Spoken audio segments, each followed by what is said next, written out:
Hello everybody, welcome to CaveNet NSS webinar series. Tonight our speaker is Anmar Mirza. He is the NCRC, National Cave Rescue Commission, National Coordinator. We have a packed crowd tonight, literally standing room only. If you have any questions, concerns, technical issues, please use your chat bar. I'm Debbie Spoons. I am your host for CaveNet tonight. And our speaker, Anmar Mirza, is from NCRC. He spent the last 10 years as the Central Region NCRC Coordinator and has been an instructor since 1995. Excuse me. Now, he is the editor and contributing author of the second edition of the Manual of U.S. Cave Rescue Techniques. Anmar has been caving for over 30 years and has participated in more than 70 cave rescues since his first cave rescue in 1986. Since he started caving, he's been to over 3,000 caves, that's quite a lot, and has been to over 1,200 different caves. He's an EMT and the NSS Preserve Manager for the Richard Lentz Nature Preserve in Indiana,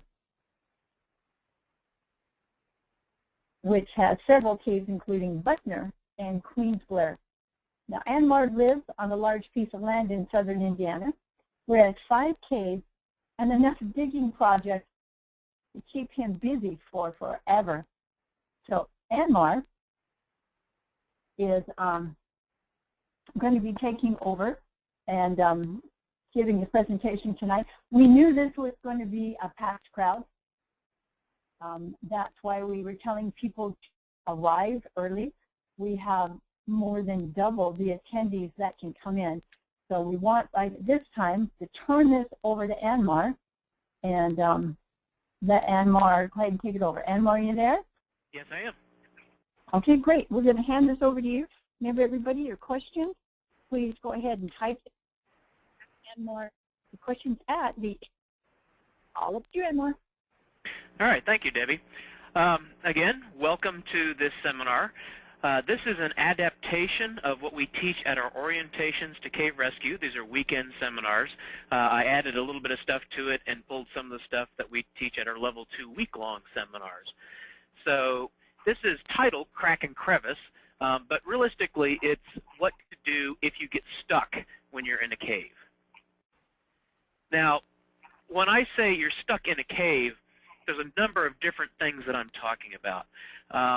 In this presentation, I'm going to exclude high water situations that might trap you in a cave somewhere, or like a passage being blocked due to a collapse or some such like that.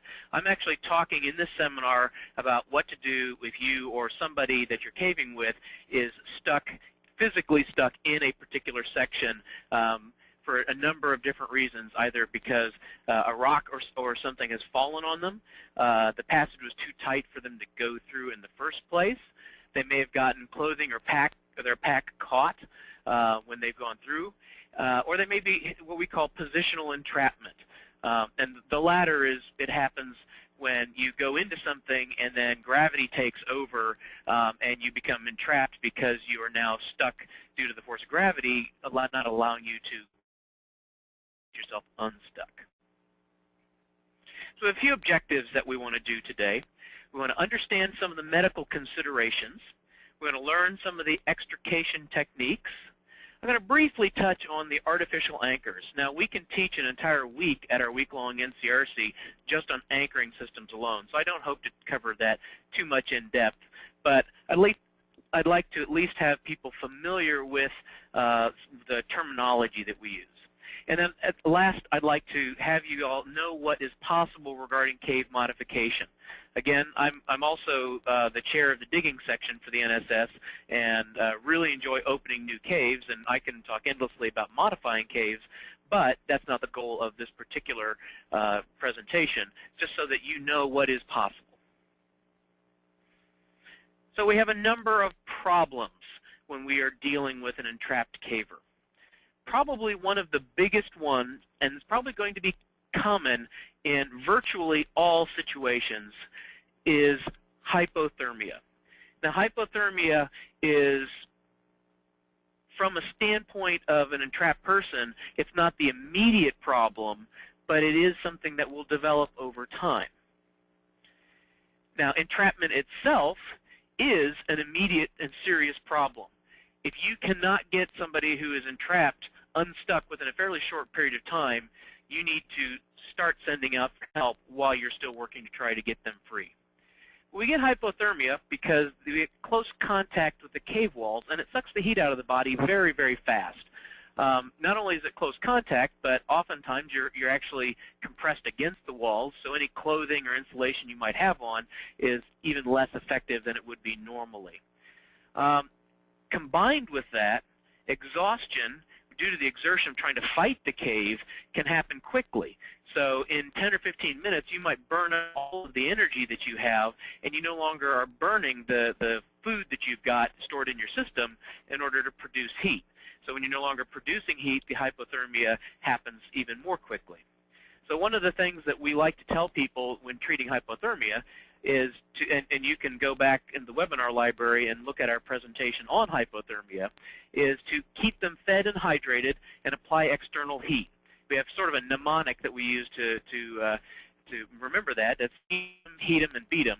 The beat them portion is to keep them exercising. Not necessarily as applicable when we're dealing with an entrapped caver. There may be times we actually want them to rest and relax.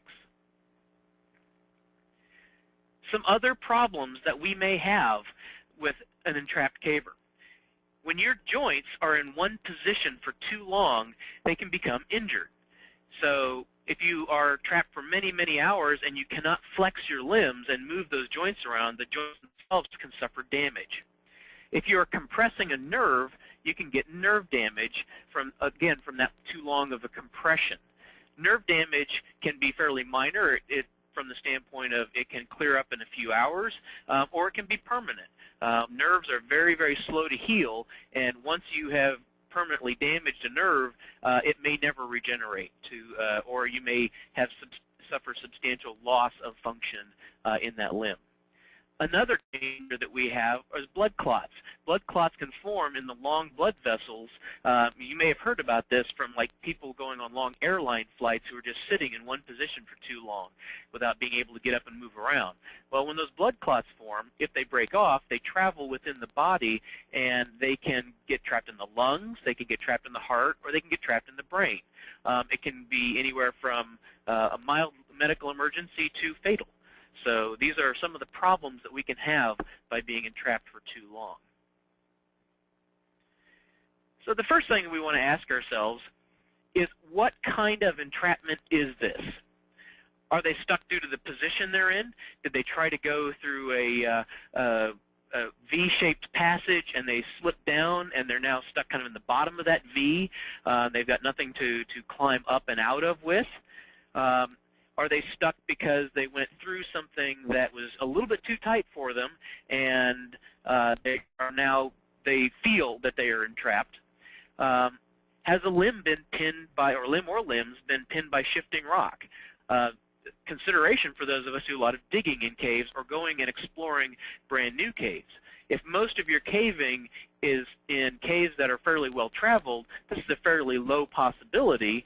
But for those of us who do a lot of caving in brand new caves where rocks may have been carefully, delicately balanced for thousands and thousands of years until suddenly somebody comes along, shifting rocks can kill or injure people. So is this a problem? Or is it something as simple as a clothing or a pack being hung up or caught on something or being bunched up?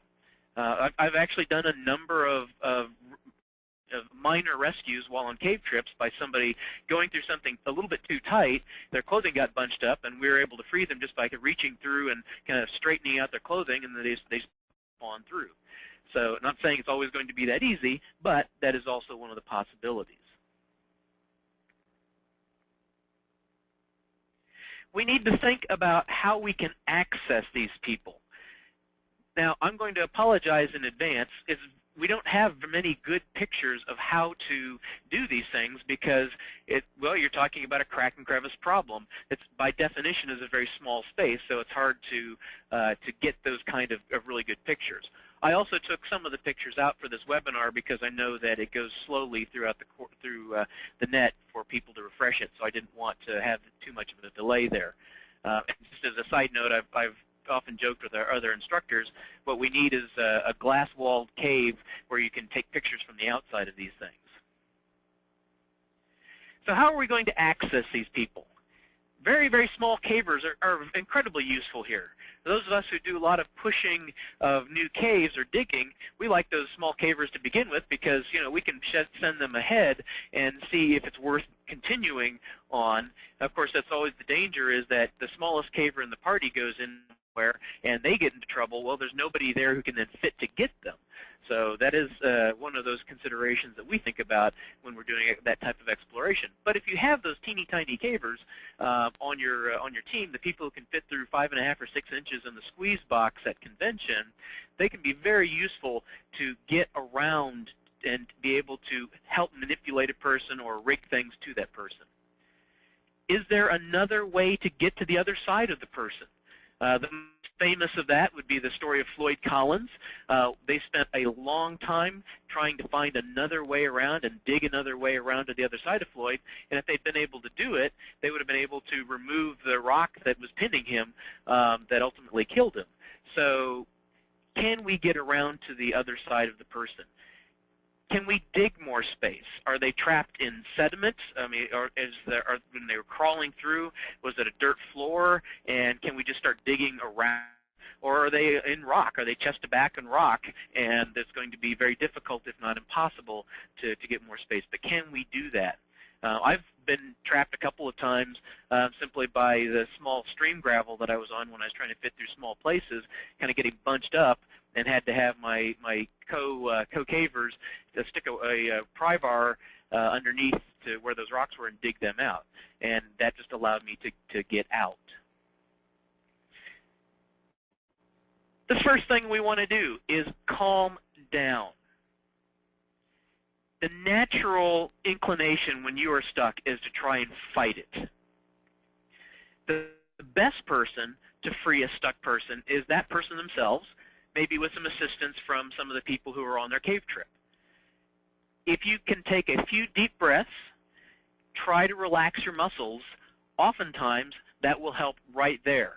Now, if you are in a positional entrapment where gravity is working with you, that may not be a good idea, because if you relax, you may slip down even tighter. So in those situations, you may want to stay tensed up to keep yourself from slipping down even tighter. But no matter what the entrapment is, don't fight the cave. You're going to try for small movements at a time. If you gain 1/10 of an inch, you've made progress. It may not seem like a whole lot, but it is progress. You know, some of us are big, beefy cavers out there, but it doesn't matter how strong you are, you're not going to be able to move the bedrock of the cave. So don't fight the cave. All you're going to do is burn yourself out quickly. And that's one of the hardest things to do, is to fight that panic and just relax and pay attention to your body and find out what is holding you, what is trapping you. How can you move your body the best way to get around, or how can you direct the people who are helping you to move your body to get around? So on a good note, if this is entrapment due to the horizontal passage just being too tight, somebody squeezed themselves in and now they're stuck, and I would kind of chuckle at this point, because all these techniques that I teach people for getting themselves out of the tight places are the techniques that I use to get myself into the tight places. So I'm not really sure what I would do once I've exhausted all of those. But if entrapment due to just squeezing yourself into something too tight, just know that if you get yourself into it, you can probably get yourself out. If it's just a matter of the fact that you're stuck and there's no other mitigating circumstances, such as your clothing or pack is bunched up or a rock shifted, if your body's squeezed into there, you can squeeze out. It may hurt though, And you may need help from some of your party members. You might have been able to apply a lot of force to kind of shove yourself into a hole, but now going the other direction, you don't have that access to that force. So if you used your leg muscles to push yourself in, and you're now trying to use your arm muscles to push yourself back out, you may have to have some assistance. But and it may hurt. You may have to accept the fact that this is going to hurt. And if you are pulling somebody, I do want to caution you, if you pull on somebody's arms, be very careful. You can dislocate the shoulders pretty easily when you are pulling on somebody's arms, especially if you are attaching some type of mechanical advantage system like a Hall system or some of the tools we're going to talk about a little bit later in this presentation. It may take 1,000 pounds of force to free somebody who, and I just pulled that number out of the air, but it may take a lot of force to free somebody who has wedged themselves in that horizontal passage, and it doesn't take that much force to dislocate an arm when you're pulling somebody straight out. So just be aware of that and be careful and work with the person who's stuck. A lot of times, even if the clothing itself isn't stuck, just pulling on the clothing can help. It can create a friction that is interfacing between the body and the passage, and if you can kind of ease that along, it's almost like putting them on a bit of a drag sheet, and you can oftentimes move them out, even if it's only 1/10 of an inch at a time, just by pulling on the clothing itself. Of course, for those of us who really like to squeeze ourselves into the tight places, we've already taken the clothing off because we need that millimeter of extra thickness to be taken away. But I'm not going to go into what you might do with there. All right. If this entrapment is in a vertical orientation, it becomes a lot more difficult.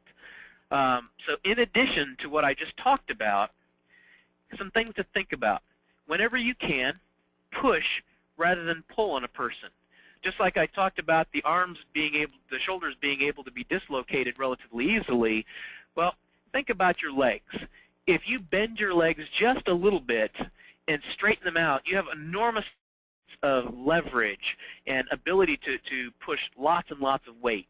Some people who can do leg presses from a very fully leg bent position may only barely be able to leg press their body weight, but if their legs are almost straight to begin with and they just straighten them out that last inch or two, they may be able to bench or leg press several times what they can do when their legs are fully folded in. So try to provide something for them to kick against. And that doesn't mean that you can't pull on the person at the same time. If you can pull on clothing, you can get something underneath the shoulders so that the arms aren't extended, you can provide a lot more pulling force without a bigger risk of dislocating the shoulders. And if they have something that they can kick against, that gives them that ability to use a lot of that extra force that they can provide. So can you lasso a foot with a webbing or rope loop? Have some way of pre-tensioning or tightening that up so that it's very, very tight, so when they kick against it, they're not just stretching that rope, but it gives them something to push against. Make sure that if you do that, you have a way of capturing any progress they made. It doesn't do any good to have them stand up, move themselves out an inch or so, and then as soon as they relax, they go right back down into it, because all that's going to do is exhaust them. If you can access underneath, can you stack rocks underneath them, lasso that foot? Can you even just maybe put your leg under there and have them stand up on your leg or on your shoulder or something like that? So there's lots of options that you can do if you can get underneath and access their legs.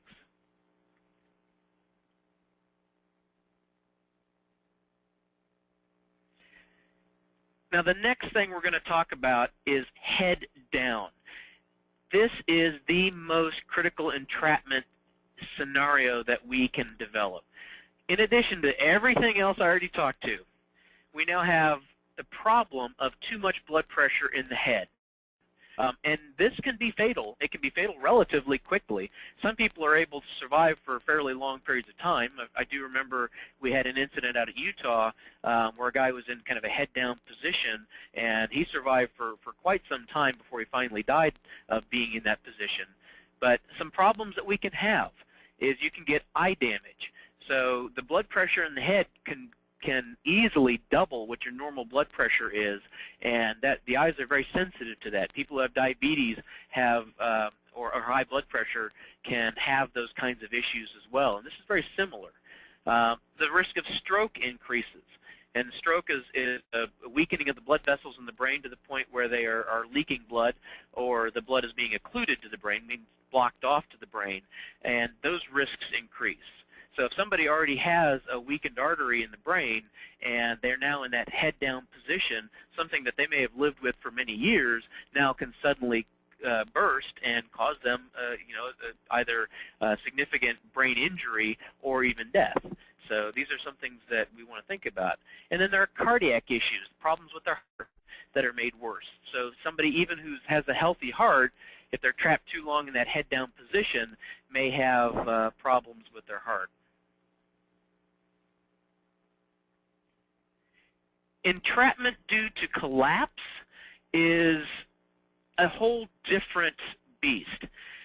If something has collapsed and maybe a small rock has cammed them in, meaning that they can no longer move forward or backwards, but it's not putting weight on them, it's still a problem, but it's as less of a problem than what I'm about to talk about. So something to think about. The longer a limb is pinned by a weight, the worse the consequences. And of course, the heavier the weight, the worse the consequences. And the more area of the body that is compressed, the worse the consequences. So we found this out actually in the World War II, in the Blitzkrieg in London. They were having people who in collapsed buildings would have been trapped for several hours, pinned by rubble, and when the rescuers would free them, they would seem really happy because they were freed, and suddenly they weren't stuck anymore, and within a few minutes to an hour or two, they would die, or they would suffer long-term damages from that. It's a real possibility, and we're going to talk about that a little bit more in depth. But the kidneys can fail, and you can have somebody go into cardiac arrest after they've been entrapped for a long period of time. So what ends up happening is you get something called a crush injury. When you crush the tissues, the cells start leaking toxic stuff. There's all sorts of stuff in our cells that is toxic to the rest of the body that normally the cell walls keep inside the cells, and it's not really a problem. But particularly, you have something called potassium, and potassium is one of the things that we need in our body to allow the proper electrical conductivity of the heart, but when it's out of balance with the potassium and the sodium get out of balance, the heart can go into arrhythmias, which means that it goes into, somebody can then go into cardiac arrest. The other issue that we have is the tissues can start leaking something called myoglobin, and this stuff, when it hits the kidneys, is very, very toxic to the kidneys and can cause them to shut down. So some problems that you've got right there just from the tissue itself being crushed. Another issue that we can develop is something called compartment syndrome. So your muscles are sheathed in a fairly tough fascia, and if they start leaking inside these, especially in between some of the muscles, like in between the muscles in your forearm or your lower leg, or in your hands, it can actually crush the tissues within those compartments just by the fact that the blood is bleeding within those, and it doesn't have anywhere to relieve that pressure. It can't swell because that fascia is not a flexible tissue. It's a very, very tough tissue, and so when blood leaks into there, it just creates more pressure, which then compounds the problem. And of course, what we talked about earlier, just from positional problems, nerve damage risk is extremely high. So you've got a heavy weight, not only is it crushing the tissues, but it's crushing the nerves. So even if the limb itself isn't compromised, the nerve function to that limb can be compromised. These are all pretty serious problems. The bad news is, for treatment, there really are no good options, especially not available to your average caver on your average cave trip.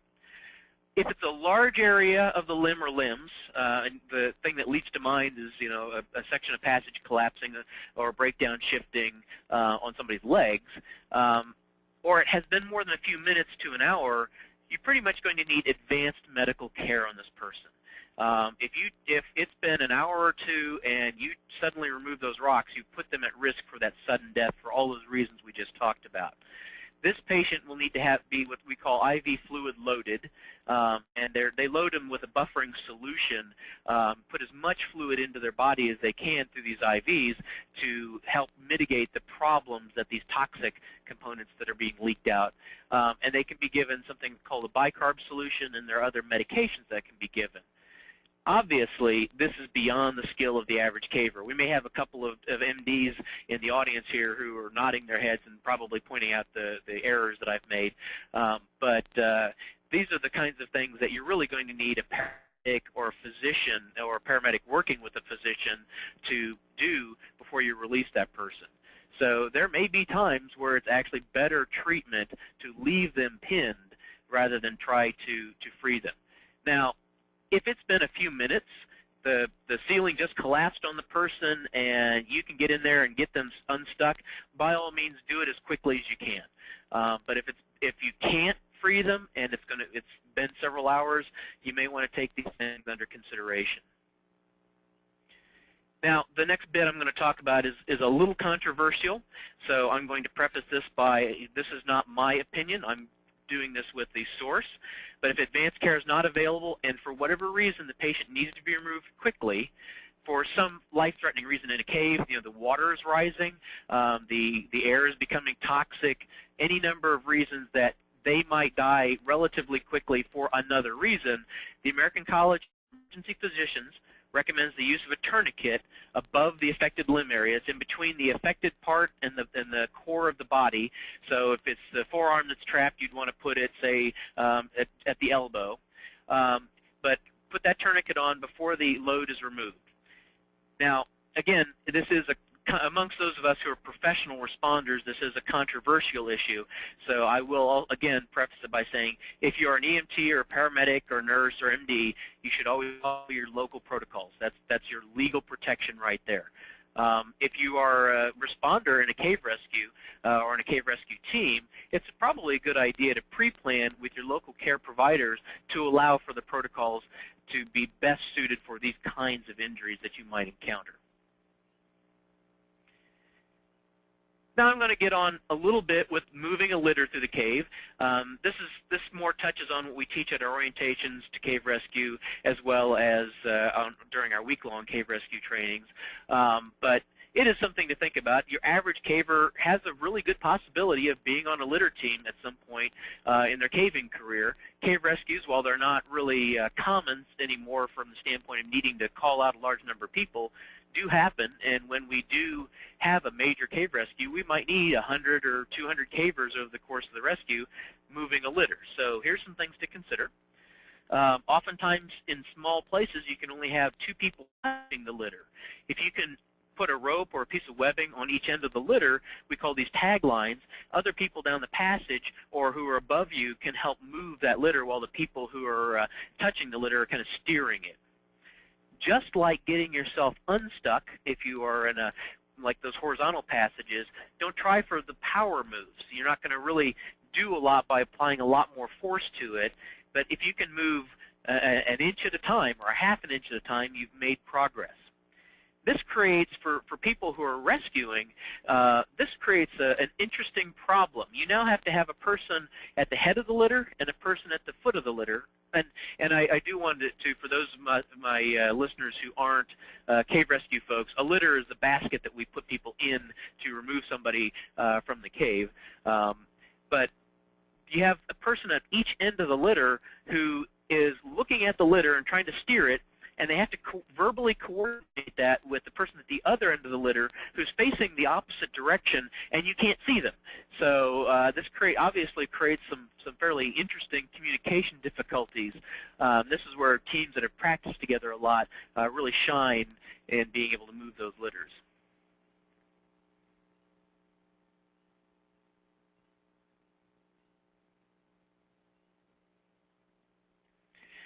So now I'm going to talk about some of the tools that we will use. And this gets more into if we have to modify the cave. And again, I'm not trying to teach you how to modify the cave or how to use the tools, but just so that you're aware of them. So one of the weapons of choice is the come-along. This is a compact hand-cranked winch. and they are commonly available at automotive stores, online. You can get really cheap ones that you pay $20 for. You can pay a couple $100 for a really good quality one. They can develop thousands and thousands of pounds of pull. I have about a dozen come-alongs that I own, and I have them all the way from small that can pull about 1,000 pounds to the big one that I can use to haul my tractor out, which can develop about 8,000 pounds with a single line pull and 16,000 pounds with a double line pull. So these are they're readily available. Farm supply stores are excellent places for them because people use them for stretching fences. They, however, provide very, very little feedback, because one person with one hand can suddenly now pull a couple thousand pounds pretty easily. You have to be extremely careful if you're going to connect them to a person, especially if you're going to connect them to the limbs of a person. So it's something you might be considering if you're going to do that. Of course, the manufacturer tells you don't connect these to a person, but in cave rescue we often bend some of those rules. One of the excellent uses for them is capturing progress, especially in the vertical entrapment situation.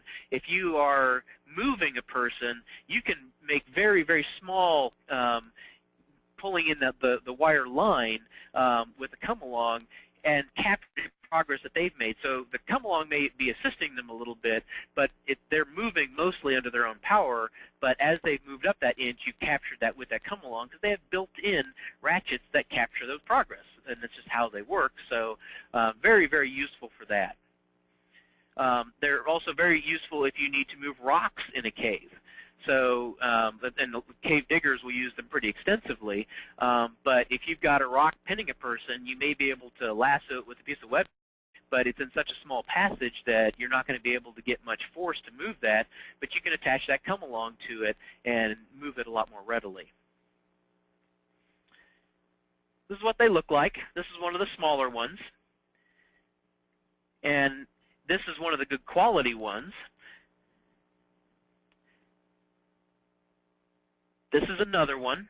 It's one of the cheaper ones. They're stamped steel. You might get one good use out of it, but that little come-along was able to move that really big rock during one of our seminars.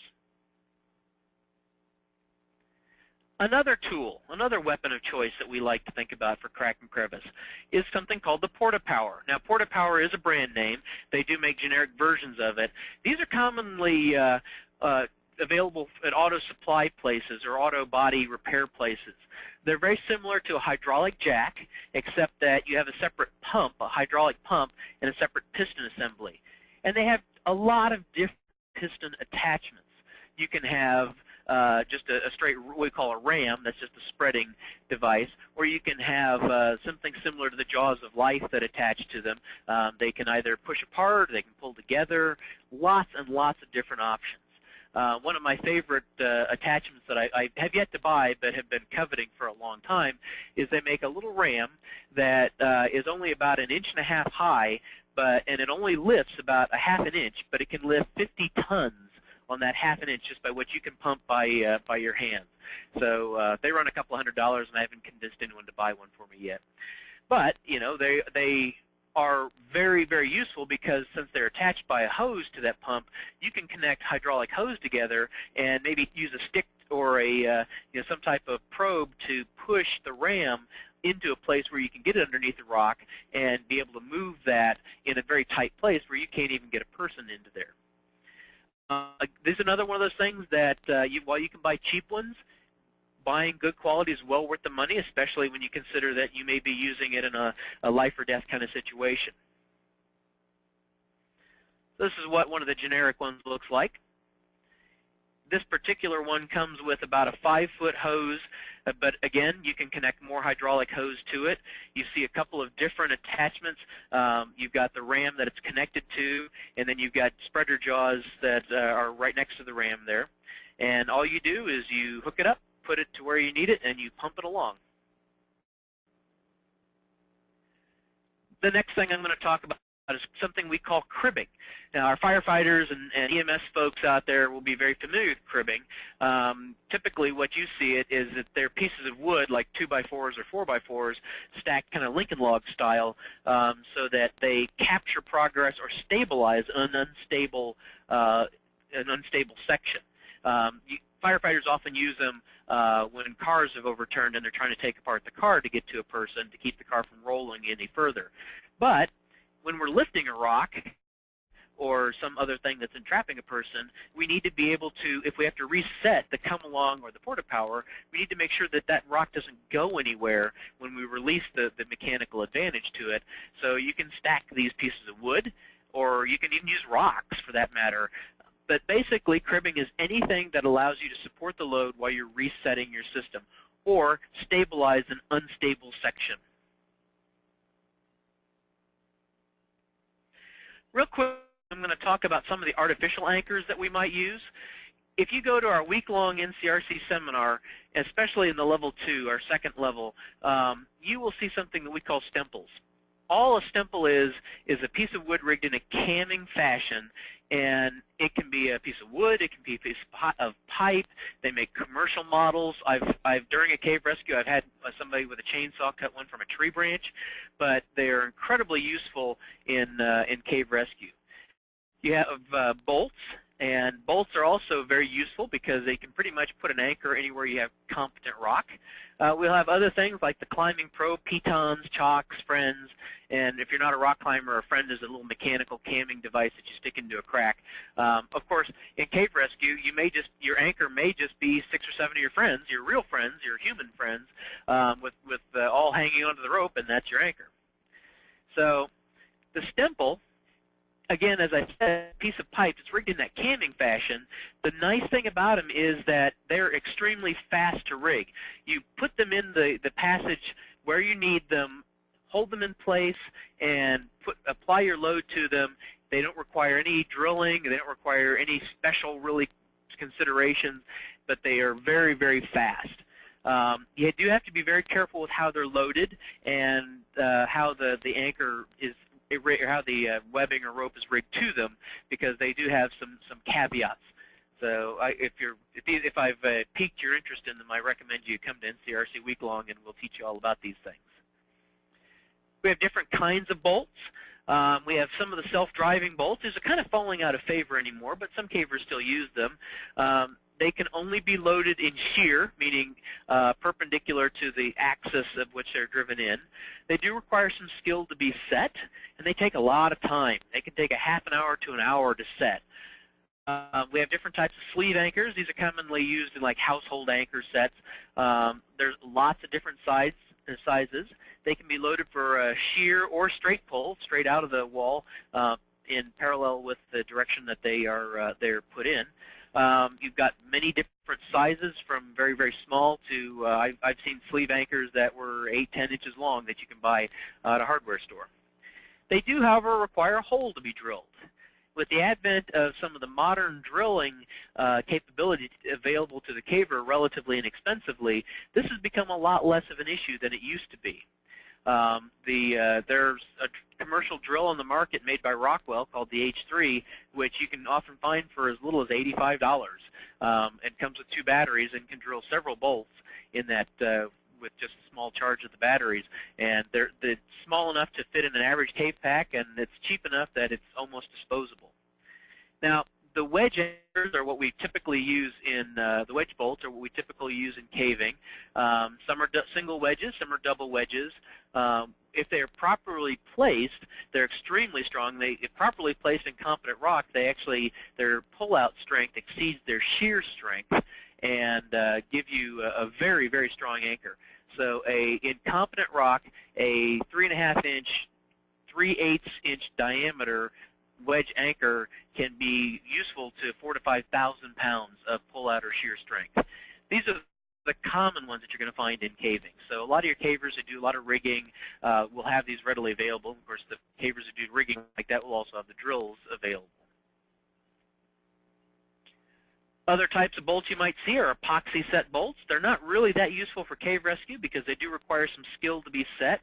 The epoxy has a shelf life, and they do take sometimes, some of them take a fair amount of time to set up.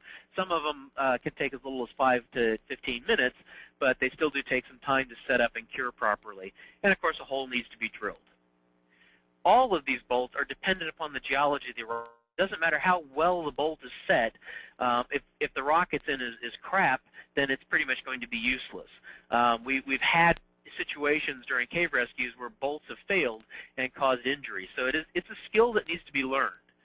It's also something that from the conservation standpoint, we have to consider that bolts do scar the cave, and people may use bolts years after they've been set if they're left in place and they were set hastily for rescue, and now suddenly this has become the main route to the cave, and nobody thought to rig a proper anchor. So they do have some responsibility associated with them when you set them, even in a rescue setting. Some of the other artificial anchors you might see pitons, the old climbing pins that you just hammer into a crack in the rock. They kind of fell out of favor in climbing, but they're starting to actually make a comeback, and they do have some usefulness in cave rescue. Chocks can they've not necessarily the most broadly used things in caving, but there are places where they're very, very quick and easy to use if you have the right circumstances to which you can use the chocks. And they can be made field expediently you can make a chock out of a rock. And again, if I've whetted your appetite for that, we teach you all about that at NCRC Week Long. Other climbing aids like friends, again, you may find use for them, but you need to have somebody who understands how they need to be set, and understand that the cave environment doesn't often provide really good places to use those kinds of aids.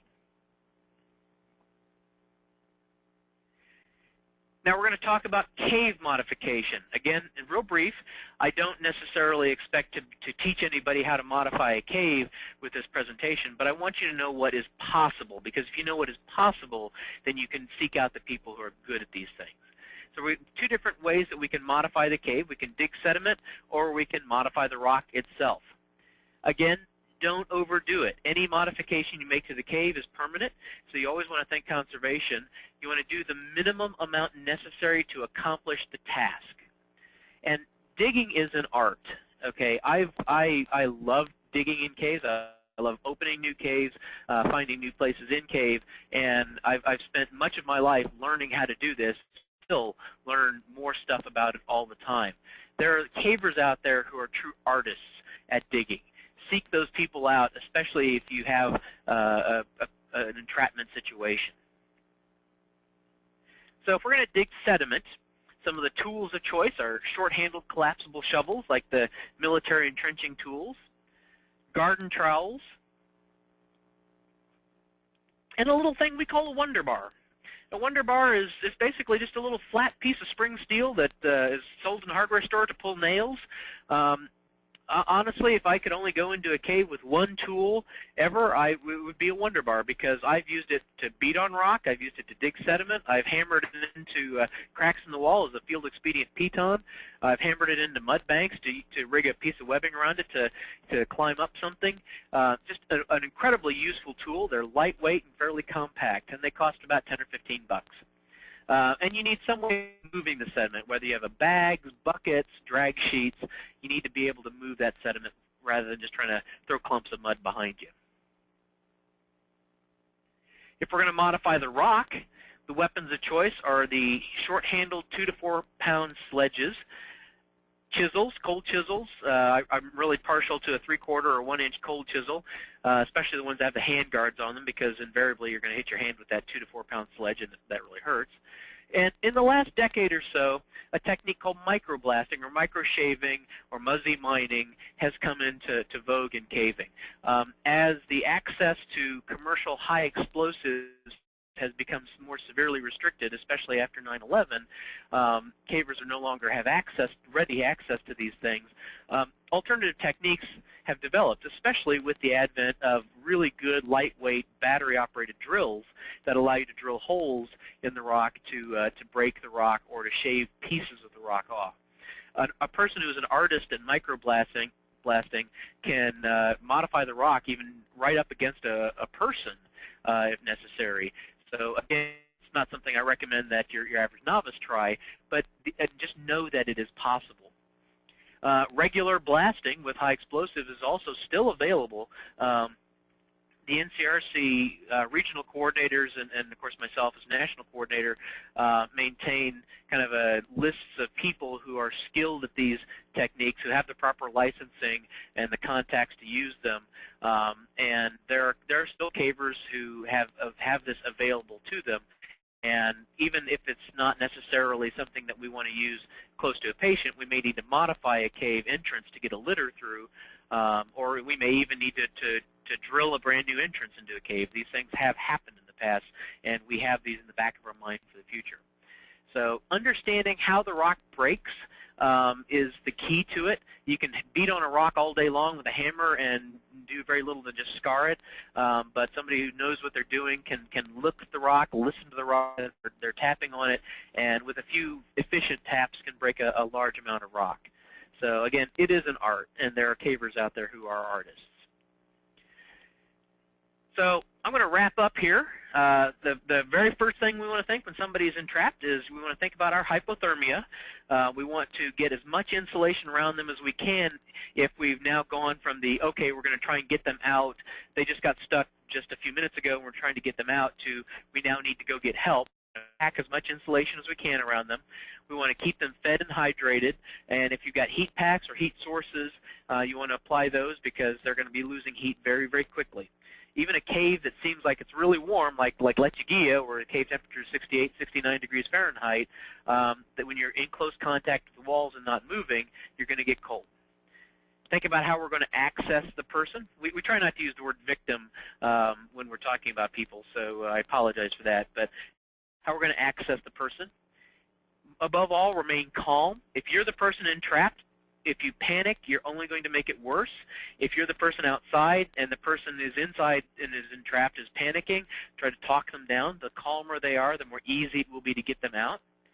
You're going to need to coordinate your movements.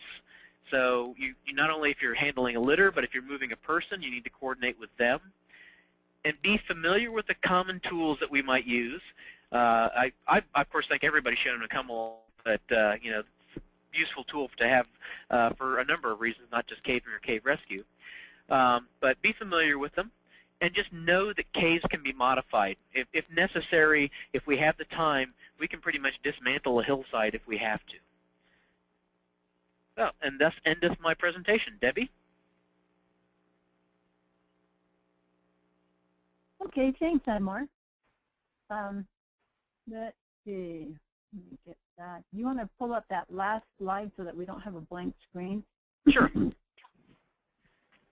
Okay. Now, we have a more than full crowd, and I've got emails, arms long of people that were trying to get in, weren't able to get in. Just a reminder, this is recorded and will be stored on the NSS website, which is cave.org. Our wizard webmaster will have it up probably within 3 days. Usually he gets it up quicker, but if you know people that tried to get on, weren't able to get on, this is recorded and will be stored on there. So questions for Anmar. One thing I would like to say, if you don't mind, that rescue in Utah, the gentleman was not facing head down. That's a myth propagated by the media. He was on a very slight, very, very slight angle. So having been there, done that.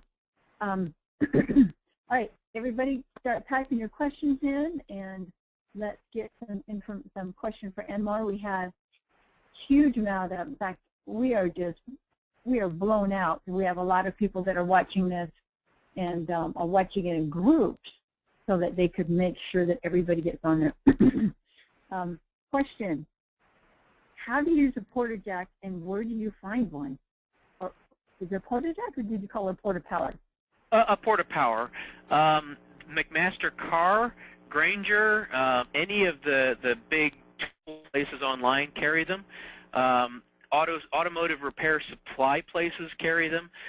You can, if you live in a large city, you can probably find one at a place that you can walk into, but you can find them on Amazon.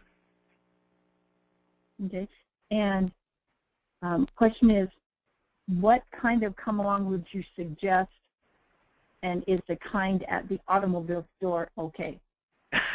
I'm gonna shill for my favorite brand here. It's called Lug All, Lug-ALL. They make, in my opinion, the finest come-along currently available on the market. They are designed so that they have weak points built into it, so that if you overload it, it doesn't destroy the come-along. Like the handle will start to bend, and the handle is easily replaceable.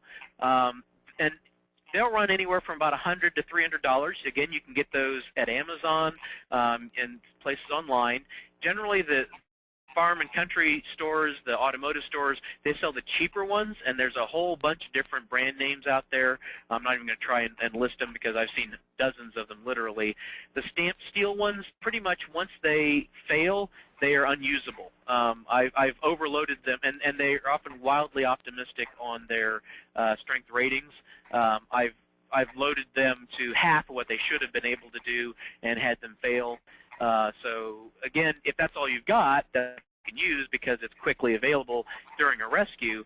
But if you're going to invest in one, I highly recommend getting one of the Lug All brands. I have one of the first ones of those I bought 25 years ago to get my car out of the ditch, and I've probably used it 1,000 times, and it's still going strong. Okay, great. Let's see, another question says, how would you even attempt an entrapment where the exit is blocked by the person who's stuck? How do you get around that and get help? Well, yeah, that's a bit of a problem. If the person is blocking the exit, the black humor would be, well, wait long enough and it'll no longer be a problem. But that is black humor.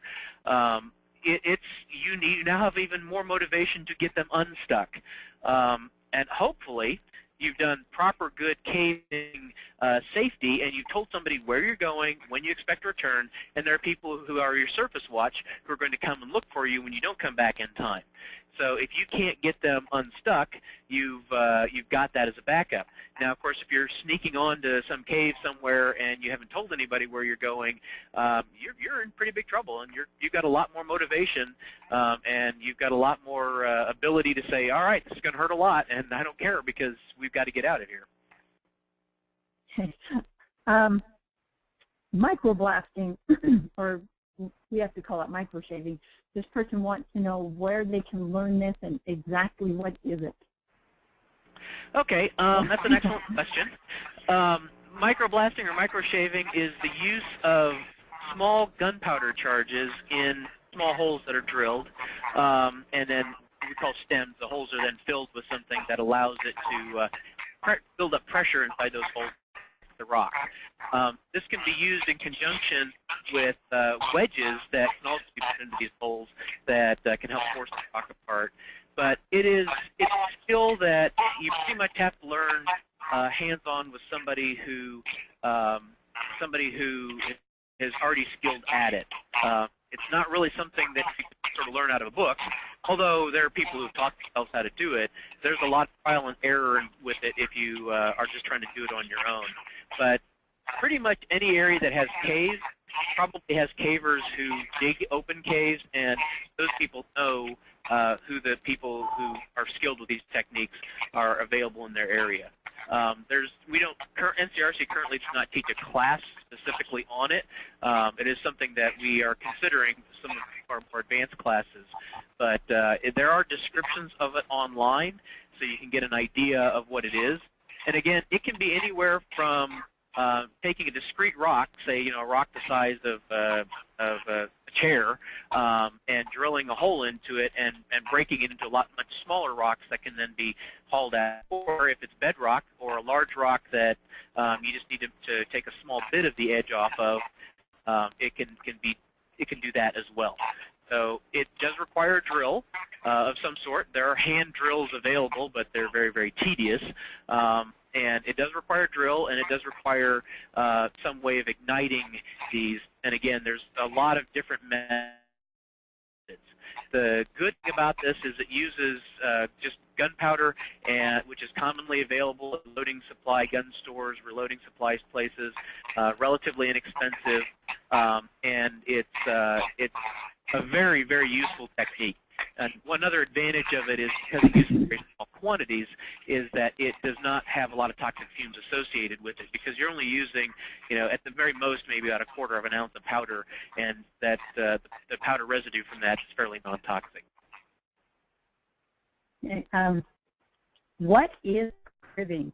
And some people that have not seen that before or haven't had to use it before are clueless on what cribbing is.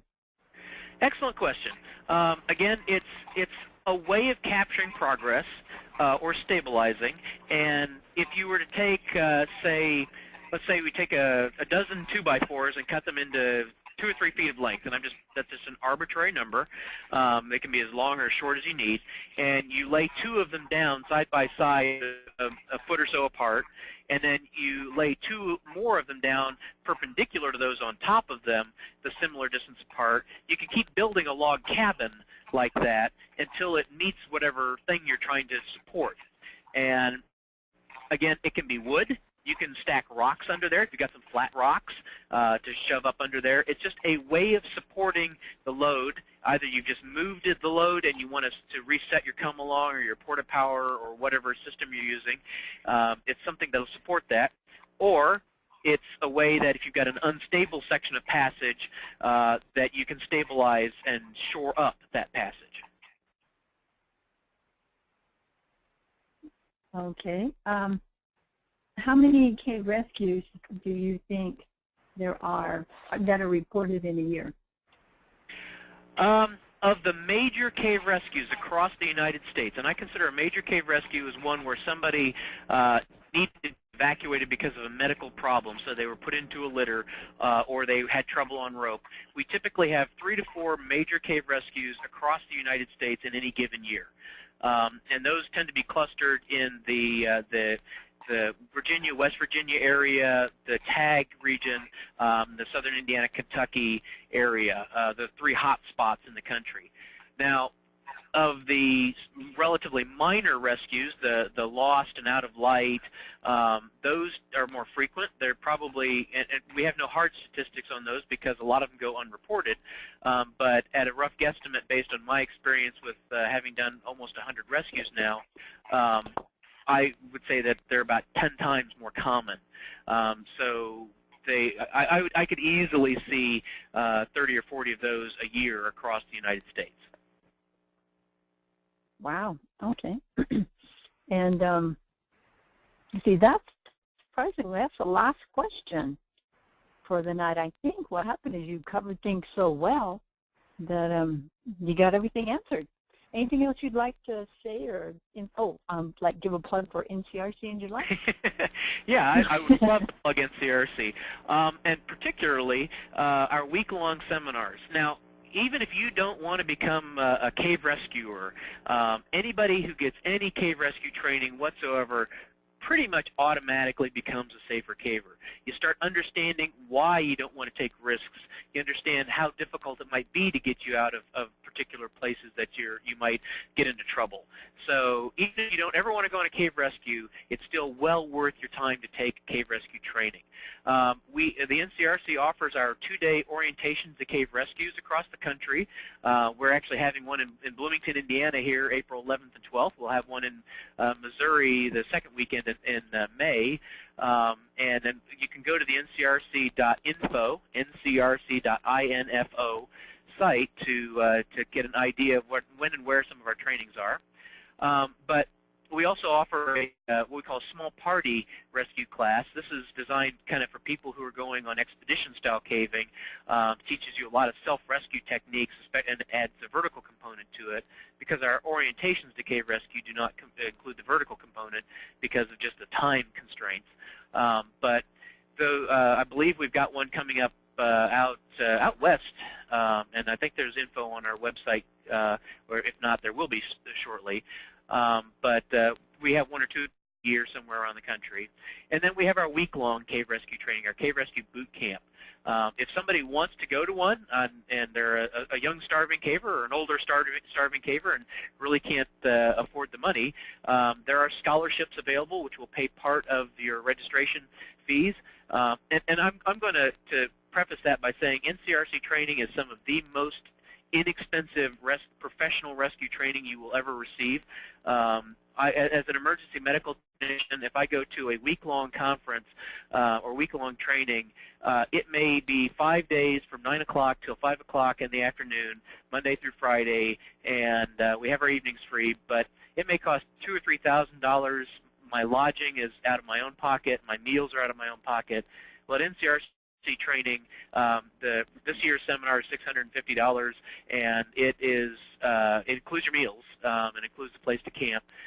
So it's some of the most inexpensive training you get because all of our instructors are all volunteers. Nobody makes any money off of it. But we have about 3 more weeks available for the deadline for our scholarships for this summer seminar, which is the end of July. Will be held in Park Mammoth Resort in Kentucky. It's also known as the Rock Castle Shooting Center, and one of my absolute favorite caving places in the world, with James and Coach Caves, just south of Mammoth Cave National Park, and on a piece of property that is basically hollow, 2,000 acres of nothing but caves. It's a really good time. We go from Saturday to Saturday, and you go from 7 o'clock in the morning to get up for breakfast till 10:30 at night when we're done with some of our training. So it's a very intense time. And of course, Debbie, you can speak to experience of that. You've been through several of them. It was incredible. I have to tell people it is the best time you've ever spent. They were worried to the bone. They will have such a phenomenal time. It was stunning that that's all it costs. I'm on search and rescue, and our training is doggone expensive. Also, my EMG training is expensive. So when I first heard that we got an entire, over a week, about 14 to 16 hours a day, and they feed you, it's like just put a feed bag on. But the training is phenomenal. So if anybody can possibly go, you need to go. Also, there is an OCR orientation to cave rescue, April 17th through the 19th at Great Basin at Lehman's Cave out here in the west, for anybody in the west. And then in June 11th, 12th, 13th, we have small party assisted rescue, which is out here also in Nevada. And those are coming up real fast. Those of you in the west, please go ahead and get yourself signed up for that. This is some of the best time and money spent that you literally have. These are incredibly cheap. In fact, you can go out to dinner and spend more in one dinner than you will spend for 3 days of training. I cannot urge people enough to get this training. Even if you don't want to be a rescuer, you're going to want to rescue yourself, your friends, your family, your kids. If you cave in with your kids, your family, and friends, you're going to want to know how to save them. Or you're going to want to know how to tell them how to save you. Because if they haven't been, it's going to be you telling them what to do. So, all right. Well, thank you, Anmar. I greatly appreciate all your time. We still have an incredibly full house. Also wanted to thank our sponsors that make our CaveNet possible, the NSS, of course. Without our parent organization, NSS, none of this would be possible. I also want to thank Edwards Aquifer Authority and Virginia Karstlands and Guy for their financial support.